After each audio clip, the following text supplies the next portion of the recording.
Hello everyone, and welcome to another episode of Reading Reddit with Amber. Today I've rounded up some fantastically creepy original horror stories from r/NoSleep.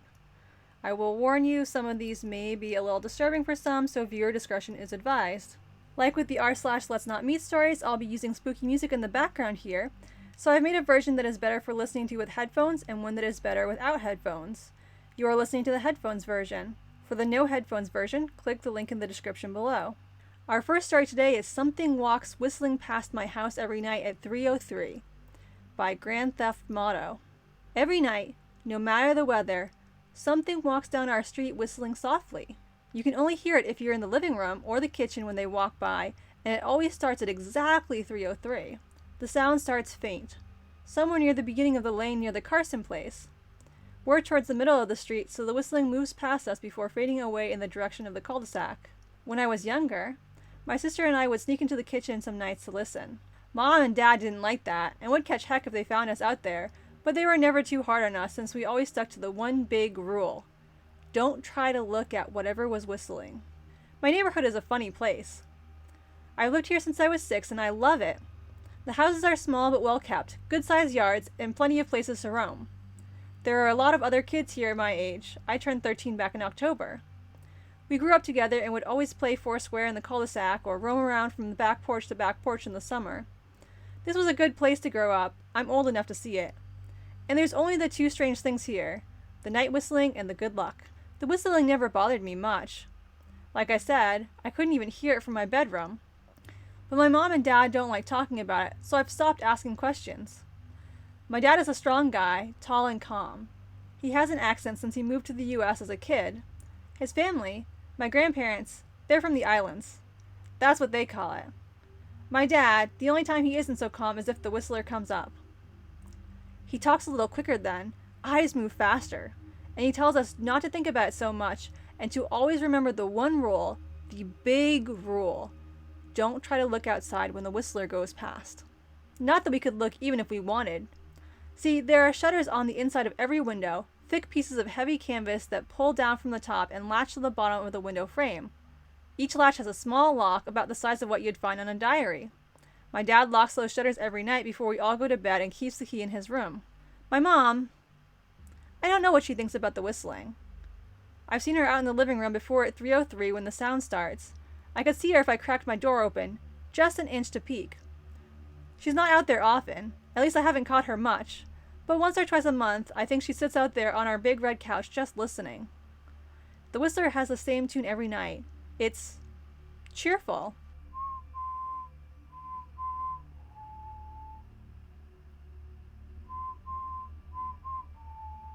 Remember how I said there are two odd things about where I live? Well, besides our night whistler, everyone in my neighborhood is really lucky.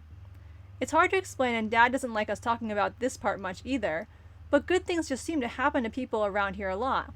Usually it's small things, winning a radio contest or getting an unexpected promotion at work, or finding some arrowheads buried in the yard, you know, the authentic kind. The weather is pretty good, and there's no crime, and everybody's garden blooms extra bright in the fall. A million little blessings I've heard my mom say about living here. But the main reason we stay here, why we moved here in the first place, is my sister Nola. She was born very sick, something with her lungs. We couldn't even bring her home when she was born, only visit her in the hospital. She was so small, I remember. Small even compared to the other babies. A machine had to breathe for her. We moved into our house here to be closer to the hospital. As soon as we moved in, Nola started getting better.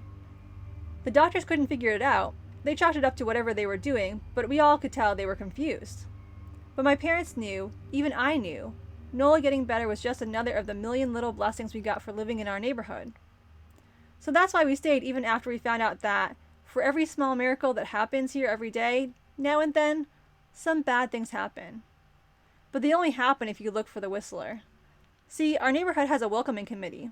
They show up with macaroni casserole and a gift basket and a manila folder whenever someone new moves in. They're very friendly. 4 people showed up when we moved in 7 years ago. The committee made small talk, gave me a Snickers bar, and took turns holding Nola. It was her first week out of the hospital, so they were extra careful. Then the committee asked to speak to my parents in private, so I was sent to my room where I still managed to hear nearly every word. The welcoming committee told my parents about how nice the neighborhood was, really exceptionally hard to explain kind of nice. And then they told my parents about the even harder to explain whistling that happened every morning at 3:03 and ended at the tick of 3:05. The group, our new neighbors, warned my parents that the whistling was quiet, would never harm or hurt us as long as we didn't look for what was making the sound. This part they stressed, and I pushed my ear into the door, straining to hear them. People who went looking for the whistler had their luck changed, sometimes tragically. A black cloud would hang over anyone that looked. Anything that could go wrong would. The manila envelope the committee brought over contained newspaper clippings, stories about car crashes and ruined lives, public deaths, and freak accidents. Not everyone dies, I heard the head of the committee tell my dad, but the life goes out of them. Even if they live, there's no light in them ever again. No presence. My mom, I could tell she wasn't taking it seriously. She kept asking if this was some prank they play on new neighbors. At one point my mom got angry, accused the committee of trying to scare us out of our new home, asked them if they were racist on account of my dad being from the islands. My dad calmed her down, told her he could tell our new neighbors were sincere and they were just trying to help us. He explained that he grew up hearing these kind of stories from his mom and that he knew there were strange things that walked among us. Some of those strange things were good and some were bad, but most were just different. After the committee left, Dad went out to the hardware store, bought the canvas blinds, the latches, and the locks, and installed them on every window in the house after dinner. That first night in our new house, I crept out of my room at 3 a.m., only to find my dad awake, sitting on the living room couch, holding my baby sister. Dad held up his finger in a shh motion, but patted the couch next to him. I sat, and we waited. At exactly 3:03, we heard the whistling.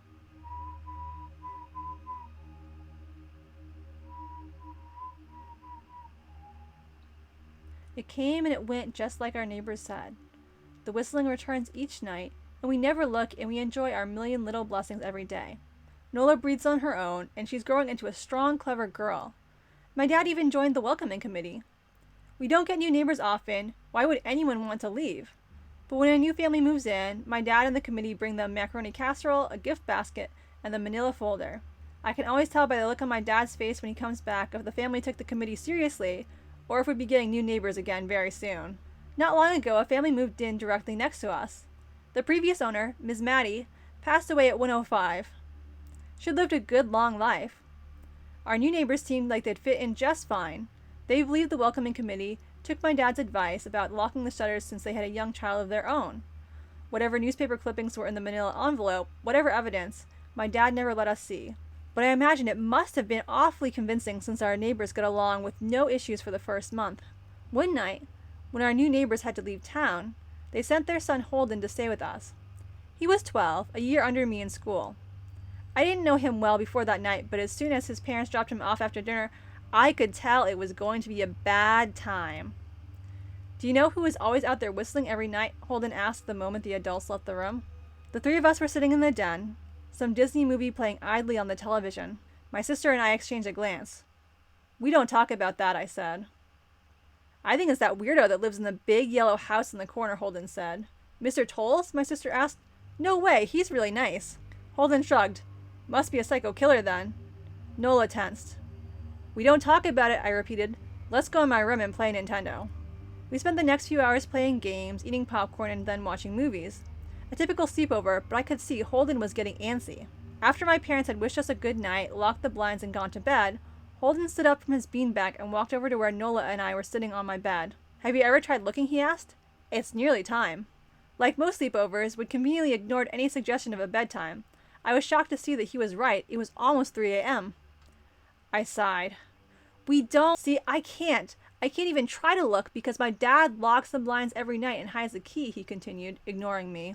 So does our dad, said Nola. No, replied Holden. No, he doesn't. You saw him do it, I said, a little sharper than I meant to sound. Holden grinned.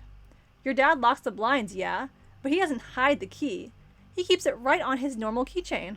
So? I asked, worried I already knew what he would say next. Because I had noticed that my dad didn't bother hiding the key anymore after all these years, because he knew we took it seriously. So, after your dad locked up but before your parents went to bed, I went to the bathroom. And on my way, I may have peeked into their room, and I may have seen your dad's keychain on his nightstand, and I maybe went and borrowed the key to the blinds. Nola and I stared as his grin only grew wider. You're lying, I said. Holden shrugged. You can check if you want. Just open your parents' door and look. You'll see his keychain right there on the nightstand. Stay here, I told both of them. Don't move a muscle. I hurried over to my parents' room, but hesitated at the door. If Holden wasn't lying, my dad would be angry. Beyond angry. I was scared thinking about it, but more scared of an open window with the Whistler right outside. I opened the door, barely an inch, and looked in, but it was too dark to see. Taking a deep breath, I walked into the room. 2 steps into the dark, I froze. The whistling started, and I could hear it clearly from my parents' room. I never realized, but they must have heard the sound every night since we moved into the house. They never told us. I don't think I could have slept through it. I stood there, listening to the whistling come closer, unsure whether I should turn on a light or call out for my dad. Soft sounds from the living room brought me back to reality. "Nola!" I yelled, running out of my parents' room. Holden and Nola were standing near the front door next to a window. Holden wasn't lying. I could see him fumbling with the lock on one of the blinds. I heard a click. He did have the key. Holden let out a quick laugh. Nola stood next to him, hunched up, afraid but maybe curious. The whistling was right outside our house now. I think I made a sound, called out. I can't remember. Time felt frozen, clock hands nailed to the face, but I found myself moving. I'm not fast. I've never been athletic. Somehow, though, I covered the space between myself and Nola in a moment. My eyes were locked on her, but I heard Holden pull the blind all the way down so it could release. I heard the snap of it start to raise, and I heard the whistling just on the other side of the window. But I had my arms around Nola and I turned us so she was facing away from the window. At the same time, I jammed my eyes shut. The blind whipped open. The whistling stopped. I felt Nola shaking in my arms. Don't look, okay, I told her. Don't turn around. We were positioned so that she was facing back towards the hallway and I was facing the window. My eyes were still closed. I felt her nod into my shoulder. I reached out with the arm not holding Nola to try to touch Holden. My hand brushed against his arm. He was shaking worse than Nola. Holden, I asked. Silence. I reached past him and gingerly felt for the window, eyes still sealed shut. The glass was cold against my fingertips. Colder than it should have been for the time of year. I moved my hand up the window, searching for the string to the blind. The glass began to get warmer the further I reached, and there was a gentle hum feeding back into my fingertips. I tried not to think about what might be on the other side of the window. Finally, I touched the string and yanked the blind shut. I opened my eyes. In the dim light leaking out from the kitchen, I could make out Holden, pale and small, staring at the now closed window. Holden? I asked. He turned toward me, and he screamed. Everything became a flurry of motion. Lights sparked to life in the hall, then in the living room. My parents' footsteps thudded across the hardwood floor. I didn't turn to look back at them. My eyes were glued to Holden. He was pale, had bit his lips so hard that there was a thin, red line of blood running down his chin, and had wet himself. What happened? My dad asked from behind me. I managed to swivel away from Holden and look back. He looked. I'd never seen my dad scared before, but I saw it that night, in that moment, an old, ugly terror stitched on his face. A parent's fear. Just Holden? He mouthed to me. I nodded yes. My dad let out a breath. He looked so relieved I nearly expected him to cheer. But then he turned to Holden and my dad's face changed. I wondered if he felt bad for feeling good that Holden was the only one that looked. There was a knock at the door. We all froze. Holden whimpered. Don't answer it, my mom said. She stood at the threshold of the hall. I'd always thought she was a skeptic and just humored my dad about the windows and the Whistler, but that night, we were all believers. I noticed that both of my parents held baseball bats they must have taken from their bedroom. The knock came again, a little louder this time. Please don't open the door, Holden whispered. My dad walked over to him, hugged him close. We won't, my dad promised, still holding his bat. Nothing is coming in here tonight. This time the knocking was loud enough to rattle the door. Holden screamed again, and Nola clutched her arms around my neck. My mom came over and knelt down next to us, wrapping my sister and me close. Call the police, my mom whispered to my dad. The knocking instantly stopped. My dad looked over his shoulder at us. Do you think... He was cut off by frantic knocking that trailed off to a polite tap, tap, tap. Police! Something said from the other side of the door. The voice from outside sounded exactly like my mom, like a parrot repeating the words back to her. Police! Call! The police! Police! My mom pulled us closer. Police! Police! Police! Police! Please stop, I heard her whisper. I don't think calling them will help, my dad said. How will we know when they're the ones at the door? The knocking came back, harder than before. The door shook. Then it stopped. After a moment, I heard the knocking again. But it was coming from our back door. We all turned together toward the back door, but the knocking immediately returned to the front door. Front to back to front, loud then quiet, then loud again. Suddenly the sound was coming from both doors at once, big heavy blows like a sledgehammer. Then something started rapping against all of the windows in the house, then the walls. It was like we were living inside a drum with a dozen people trying to play at once. Or we were a turtle and something was attempting to claw us out of our shell. Stop! Holden yelled. The knocking died. I won't tell, Holden said, staring at the door. I promise I won't tell anyone what I saw. Just please go away. We waited for nearly a minute. Then we heard it, a soft coming from the window Holden had been looking through earlier. Holden started to cry, sobbing like a prisoner watching gallows being built outside their cell. My dad held him, brushed his hair, but never lied to him, never told him things would be okay. The tapping at the window went on for the rest of the night. We huddled together in the living room for I don't know how long.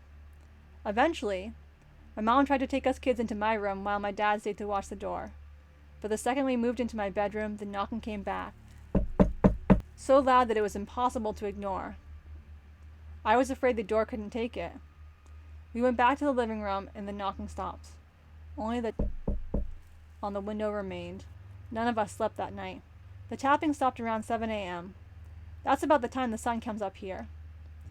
We waited another 2 hours before my dad opened the blinds from one window. He made us all go back to my parents' bedroom first. I heard him open the door, then come back in. Okay, he told us. It's done. Holden's parents came back around lunchtime. My mom and dad walked Holden over to his house, and they all went inside for quite a while. Nola and I watched from the window. She stuck to me the whole day, right at my side, sometimes holding my hand. When my parents came back, they looked grim, but wouldn't tell us what they said to Holden's family. It was a Sunday, so we spent all day together, ordered pizza, and watched movies. That night, everyone slept in my room, Nola and my mom in the bed with me, my dad in a chair had pulled over. There was no knocking that night, or any night since. We didn't see much of Holden or his parents for the rest of the week, but by Thursday there was a moving truck in their driveway. Nola and I watched them packing up the whole afternoon after school. What sticks with me most is how tired Holden and his parents looked. All three had the same pallor, grim mouths, and lightless eyes. Even from across the street I could tell something was very wrong. Holden and his family were gone before sunset. I remember what the original welcoming committee said to my parents when we moved in. Not everyone who looks at the Whistler dies, but even those that live have the light go out of them and the rest of their lives are full of misfortune. A million little tragedies. I think Holden's parents must have looked, either to comfort him if they didn't believe or share the burden if they did. I watched Nola some days, happy and young and alive, and I wonder if I'd been slower, if she'd looked out that window that night, would I have looked too? To comfort her? To share that burden? I'm glad I don't have to find out. We still live in that house, in that neighborhood. We still hear our Whistler walking past every night. The blessings, the luck, the good things here are too good to leave. But we're careful. We don't have friends over to spend the night anymore, and my dad hides the key to the blinds very, very well. Not that I've gone looking. Some things you just don't need to look for. Our next story is There is a Serial Killer That Everyone Else Thinks Is Dead by N.M. Writes. Isn't it funny how some people become notorious? The Zodiac Killer had 5 confirmed kills, but he had a nose for publicity. Everyone knows the Son of Sam, but Berkowitz only killed 6 people. A serial killer in an urban area is big news, notorious, an evil legend. One operating in a rural area, though, not huge news. Especially if he never gets tagged with a catchy name. If reporters can't get a direct flight there for breathless media coverage, well, who wants to connect? And if the guy is already dead, so there isn't ever going to be a trial, no one hears about it beyond the local paper, and it probably doesn't get more than a few days of coverage. I've painstakingly gathered documents about this serial killer. I know that the threat is real, and I know that with Detective Gaskin gone, that no one is still looking for him. There is no one but me who can connect the dots, no one who will ensure that the public knows the danger they are in. I only hope this becomes public so the world knows. Detective Gaskin figured something was up before anyone else. The disappearances were random, spread across a large rural area with plenty of people living secluded lives. He didn't even have jurisdiction over most of them, but he started pushing the county to investigate them as connected. His notes make it clear he didn't get any traction. Denise, 37, reported missing by mother after 2 weeks of unreturned phone calls. No signs of forced entry at house. Car, identification, and money all missing. Other belongings still present at house. Michaela, 28, reported missing by coworker after 2 weeks of unreturned phone calls. Possible sign of forced entry along back door. Wallet, keys, and all belongings appear to be present in the house. Shauna, 22, reported missing after she did not return to college following summer break. Parents last spoke to her the day before she was moving out of temporary apartment and driving back to school. All belongings missing. Lyle, 45, reported missing by business partner after missing 2 standing meetings. Car, wallet, and identification missing. Search of house met with negative results. It goes on like this. 37 missing people missing over the course of 4 years, some several hours away by car. Detective Gaskin was the only one who saw the pattern. I wonder if he could have convinced others, if it would have helped, if some of those people who wouldn't have been taken, if more than 6 would have survived. Excerpt of interview with Denise, Surviving Victim, by Detective Gaskin. Gaskin: Are you comfortable? Denise: Yes, thank you for moving me into an office with windows. Gaskin: Of course. I understand how a windowless room must feel after everything. Denise: So where was I? Gaskin: You were summarizing your 8 months of captivity. Denise: Yes, it was awful. The killer would appear suddenly, wearing a mask, doing unspeakable things. Sometimes I would hear someone next to me being tortured for hours straight. Other times none of us would have food or water for days and we wouldn't hear from them. Gaskin: How many other captives died during your captivity? Denise: 12? 14? Those are the ones I remember. The loudspeakers would come to life and would be told that we were to bury one of our own. The doors would open remotely and would walk out to the courtyard. There would be shovels. The killer never came out during those times. We had to bury the body and then return to our cells and close the doors. Gaskin: Did you ever try to run? Denise: Yes, one of the other survivors, the one who lost 2 of her fingers. Gaskin: Michaela? Denise: Yes, Mickey. The first time we were let out, she made a run for the wall, but a gunshot rang out and she stopped. The next time I saw her was when she was missing 2 fingers. None of us tried to run after that. Retracing the notes makes clear that Gaskin was unrelenting. 3 states were sending him every missing person report they had. He was working cases in his off hours, on weekends, on vacations, tracking back and forth, getting descriptions, suspicious vehicles, parking tickets, composite sketches. He had started drinking more, feeling that he was letting these people die. This killer was something different, a ghost in the mist, always a step ahead of him. And in all of this, Gaskin never caught a big break. There were too many miles of road to cover. The killer was too careful. Gaskin would later guess that he, or she, never let down his guard. He was always ready to call off a target if things seemed suspicious. Anything that seemed amiss would send him off. He never got complacent. How many people were saved from him because of a random car? Because a cop happened to drive by at the right time. Call transcript. Dispatch: 911, what's your emergency? Caller: I'm sorry, I know I was trespassing, but something is wrong. Dispatch: Sir, what is your emergency? Caller: I was scanning this old building I heard about in Redacted, looking to take some pictures of an old creepy building, and there were people. Dispatch: I'm sorry, people? Caller: People screaming for help. They said they were starving. Dispatch: Where? Caller: I don't want to get in trouble. Just go to Redacted. There's an old factory out there. Call terminates. Notes: This call was made from a payphone 35 minutes from the compound. No witnesses saw the caller. Article: Redacted Daily Ledger. House of Horrors found. Killer believed dead. Police searching for an old factory in Redacted found a horrible scene Friday when 6 people starving in cells were rescued. Authorities believe dozens more may be buried on the grounds. Police say that the macabre scene is the work of a serial killer who has been the subject of a previously unknown task force headed by Detective Gaskin of the Redacted Police Department. The case received a break this weekend when an anonymous 911 caller exploring the building heard cries from the prisoners and reported it to authorities. Lyle Thomas, 45, of Redacted, was found dead in a residence nearby. It is believed he was the killer, and he appears to have died of natural causes in the last several weeks. No motive for the crimes has been announced. This is a developing story that will be updated. Gaskin didn't handle the abrupt end of the case well. He knew Lyle Thomas hadn't been seen in months. In fact, he was listed as a potential victim. A man with some means, vanishing without a word or a charge on his credit card, had to be connected to the disappearances, but he thought he was a victim. Still, Gaskin couldn't shake the feeling that something was wrong, that it all felt too neat. He asked for money to continue digging, but he was shot down.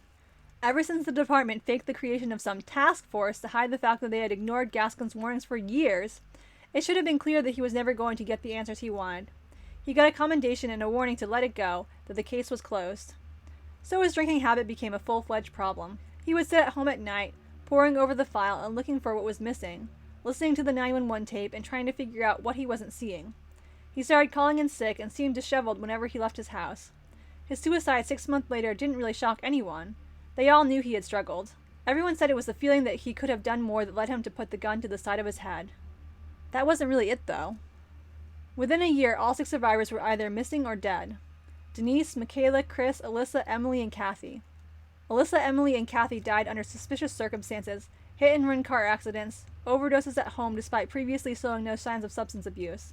Denise and Michaela vanished without a trace. Chris was murdered in what appeared to be a home invasion gone wrong. All 6 victims vanish. Police notes: 6 individuals recovered alive from abandoned factory. Individuals had been kept alive between 2 and 12 months. All the individuals had been tortured in some way, with one female individual having had 2 fingers removed. Beatings and other abuse were apparently normal. All the victims bear numerous scars and will be referred for psychological counseling after they are released from the hospital. 22 bodies have been found buried on the grounds thus far, and more bodies are expected to be recovered. Based on interviews with the victims, there seems to be little correlation with how long a prisoner stayed in the makeshift prison or why they are kept alive much longer than others. Another adult male, believed to be the perpetrator, was found in a makeshift residence inside the old factory. He was in good health and bore no signs of the torture that the other victims did. He is believed to have died between 3 and 4 weeks prior to the discovery from natural causes, based upon the level of decay. You see, the killer knew that it was over. It was time to move on to avoid being caught. Still, how does one slip away? After so long at that factory, how can someone make the perfect escape? So Lyle Thomas is taken, kept alive, never tortured, and then killed and left to rot. He'll be remembered as a murderer. Detective Gaskin is shot in his home in a manner made to look like a suicide. The man was so drunk he slept through it. Poor old Detective G never knew the truth. There have to be survivors, but they were dealt with later. No loose ends. None of them stayed in the local area, not after what they went through. They scatter and disappear, and their disappearances are never connected. It feels empty, though, and that's why I turn to you. I want you to know what I've done, to know that I'm still out there. I want people to fear me, to understand the horrible things I have done, and to know that I'm still out here, hunting. My problem is that I was too good. Everyone saw what they wanted to see. They wanted to believe the monster was dead. They didn't want to fathom a world in which the killer tortured herself to make sure she would be viewed as a victim, where she recorded a gunshot to ensure that no one would ever try to escape after her first fake attempt. They didn't want to fathom a world where the killer would cut off 2 of her own fingers to ensure she got away. In the original story, the murderer's name was Michael, but I figured I didn't sound much like a Michael, so I switched the name and gender for a more immersive experience. I left most of the references to the serial killer being a he in there, because most people would assume a serial killer is he, and I thought you might catch on if I changed it all to she. Hopefully that's an appropriate change. I just wanted you to have, again, an immersive experience, and I felt like if it ended with me revealing that I was someone named Michael, it wouldn't feel as real. So I just made the killer Michaela instead to try to keep you enmeshed in the story. I hope you enjoyed today's video. If you did, consider giving it a like or letting me know in the comments. This is my first time covering this subreddit, so I'm curious to know what you think. Personally, I love horror stories, so if you like this, I'd be happy to cover more. Thanks for watching and have a great day.